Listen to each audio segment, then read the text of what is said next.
In the late 1700s, milk's identity starts to take a dark turn. This is because America, she's growing, all right? New cities are popping up all over the country, and lots of people are packing up their lives on the farm to move to the city for work, right? Now, that's great. We love that. Woo, America. But a lot of people were like, well, if I move to the city, like I can't bring the family cow. Need I explain? You can't live in the city with a cow. Where are you going to put the cow? Where is the cow going? What's the cow going to do in the city? There's nowhere, they can't graze. Where's the cow going to go? So people all over America are having to make the sacrifice. I hope they at least got some good meat out of it. But they have to cut ties with the cows. And a lot of people lose access to fresh milk. And this was a huge problem because to most Americans, milk was just as important, if not more important, than water. The people needed their milk fix, and they're like, well, where do I get it now? I had to give up Bessie. And listen, the people would do anything to get some milk.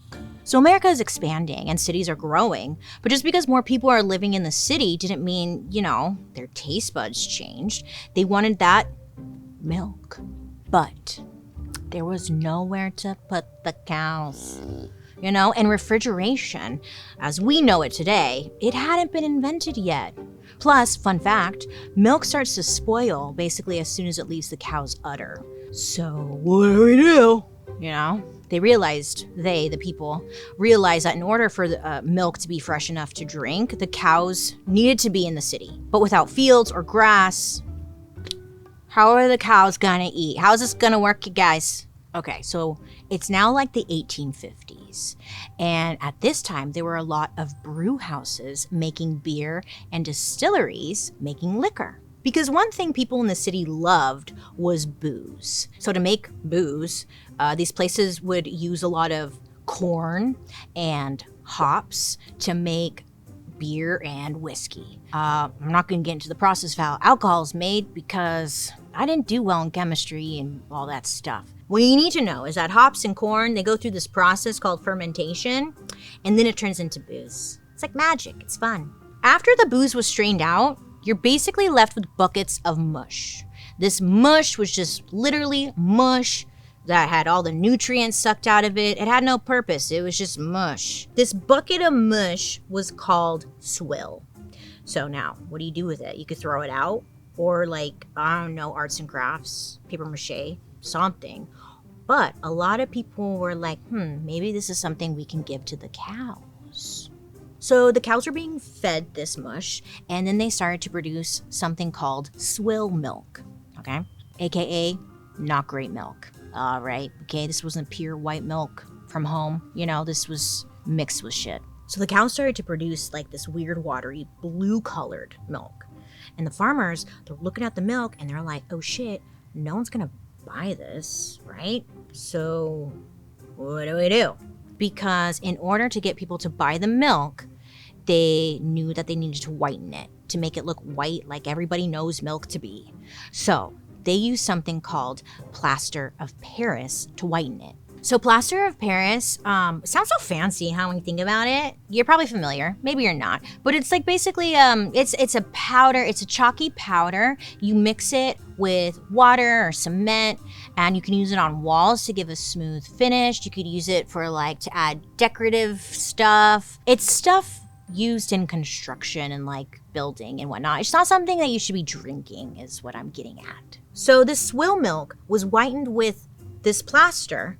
Then it was thickened with starch. And for some reason, it was also common at the time to add eggs and molasses to give it a better, less nasty flavor.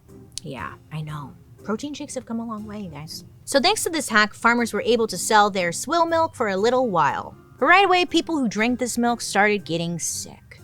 Turns out, can't drink plaster, huh? Yeah, bad idea. Surprise to no one.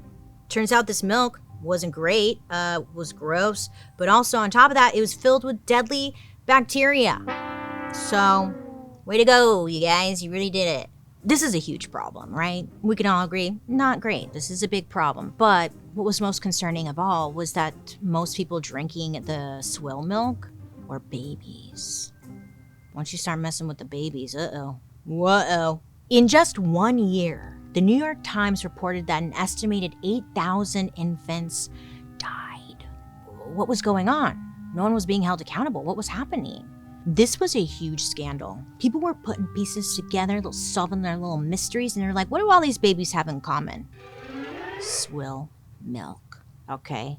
The people were pissed. And for the first time, Americans stopped trusting dairy. I don't blame them. Could kill my kid. What am I going to give him that for? If you drink Paris of plaster, do you get hard on the inside? I'm just asking. I'm just wondering. Like, do you get a mold of the inside? What happens? I'm curious. We're very lucky now. I will say that. Because back in the day, you had milk, water, or alcohol. And that was like really all the options you had. Now, at this time, it was like, fine, we can say F you to dairy and like not drink anymore. But the people at this time were feeling like, well, I can't even have water because the water was making them sick as well. Listen, America had to start somewhere, okay? And back then there was no filtration system, okay? So Americans, what'd they do? I don't know. They just like ate shit. So Americans, again, when you have milk, water, or alcohol, if you can't have milk and you can't have water, what are you turning to? Alcohol. Yeah. So they're like, look, alcohol doesn't kill us. Bring it. We need it. Let me have it. And it's wild to think everyone was drunk off their ass all of the time, okay? So I don't even know how they built everything. They were so fucked up. Just an observation. So Americans start drinking alcohol like you wouldn't believe it. They replaced most of their liquids with beer or liquor. They're thinking, yeah, this might, make me like feel funny, whatever, but at least I'm not dead. So as you can imagine, this created a very heavy drinking culture in America. People were constantly drunk, behaving badly. So it wasn't long before another movement popped up to stop this. The temperance movement. So we're in America, people aren't drinking milk, people aren't drinking water, they're only drinking alcohol. So a lot of people are drinking heavily. This seemed to really annoy one guy named Robert Hartley. Now this was important because people in town listened to Robert, okay? Why though? I was like, why? Well, let me tell you. Well, Robert, I guess, he's born in England, in this town called Cockermouth. Yeah, that's the only reason why I brought him up. I just want to mention that town. Is it still around? Do you live in Cockermouth? Let me know down below. Anyway, so he lived there. So like many other people, when he was very young, his whole family picked up and moved to New York. Growing up, religion was really important to Robert's family. And, he carried that on throughout his whole life. Like, he became very religious the older he got. To an extreme degree, He believed that if you lived a pure life, that you were basically guaranteed into heaven. When I say pure, I mean you eat clean food and you drink absolutely no alcohol whatsoever. And he believed in this so much that in 1829, Robert founded the New York Temperance Society. Temperance just means anti-alcohol, okay? So the New York Anti-Alcohol Society, essentially. So when the whole Swill Milk thing happened, right? Robert was like, oh shit, he knew everyone was going to turn against milk. And in his mind, he was like, now they're all going to go to alcohol and they're not going to get into heaven.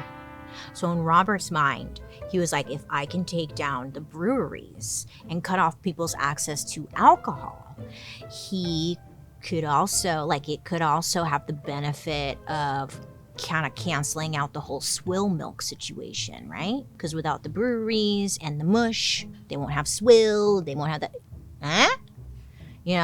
And in his mind, it's like, well, that'll be great because then the cows can go back to eating real grass and the quality of milk could go back up. So why is this guy so obsessed with milk, Well, apparently he read the Bible a lot and he noticed a theme in the Bible. There was a lot of references to milk and honey.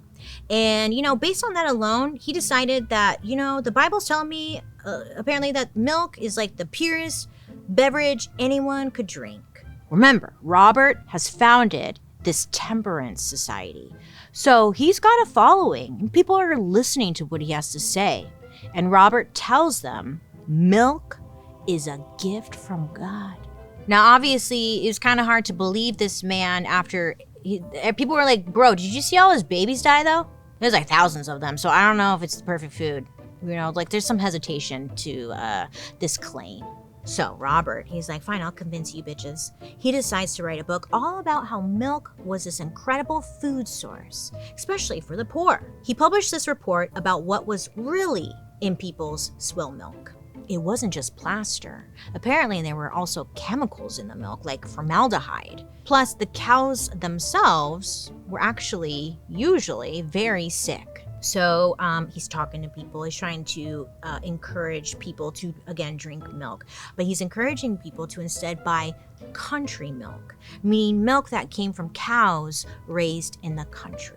And this was great timing because railroads had just started to expand all over America. Suddenly, quality milk could be transported from the country to the cities before going bad. So it was like this perfect storm.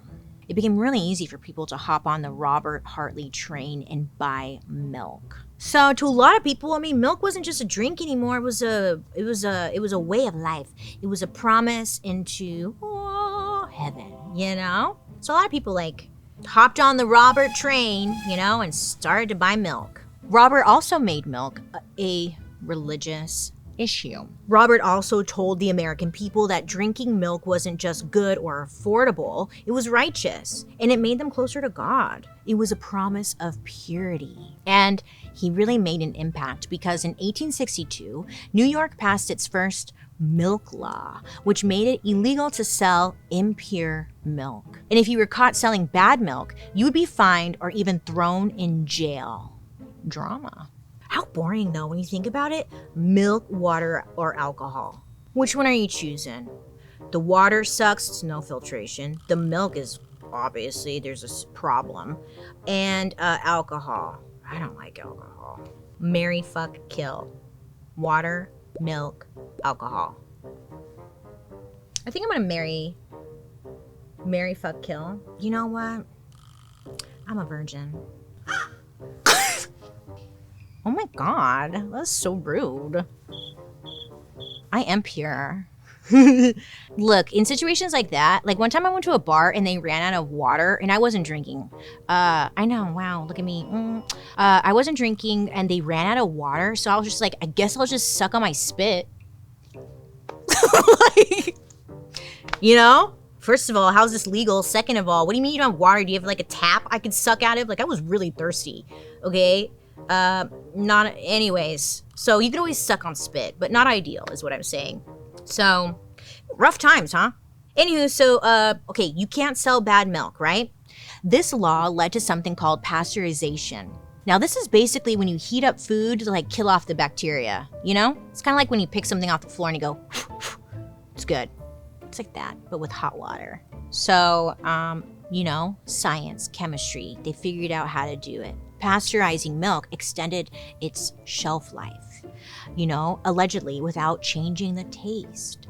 Most importantly, pasteurizing milk stopped diseases, which I think is like the most important, right? Like tuberculosis and typhoid from living in the milk and then obviously like going on to kill babies or people. Over the years with pasteurization now and it being like more safe, milk had now like earned America's trust back.